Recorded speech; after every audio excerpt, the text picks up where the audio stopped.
Welcome to this tutorial where I'll show you how to integrate your AutoDS automation software with ZIK Analytics. This integration allows you to seamlessly add products found during your product research in ZIK Analytics directly to your AutoDS account. The products will appear in the Drafts section in AutoDS, ready to be uploaded to your eBay store with ease. There are two ways to integrate your AutoDS account with ZIK Analytics: through the item finder via the Advanced Settings section. Method 1. Integration via the item finder. Start by clicking on the item finder tool. As long as your selected supplier is not Alibaba or CJ Dropshipping, you'll see a button that says Add to Store. Click that button and you'll see the automation software options integrated with ZIK. In this example, select AutoDS, click Next,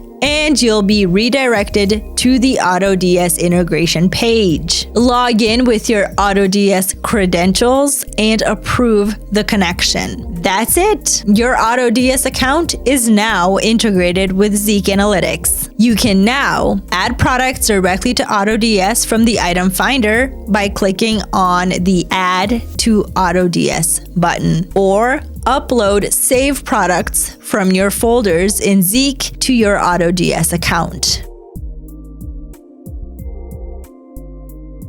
Method 2. Integration via Advanced Settings. Alternatively, go to your Management panel, click on Advanced Settings, and then choose the Integration tab. From there, select AutoDS. Click Connect to AutoDS and log in with your AutoDS credentials to authorize the integration. Once done, you'll see the integration listed under Active Integrations. Both methods are quick and effective for connecting AutoDS to ZIK Analytics. Thank you for watching this tutorial.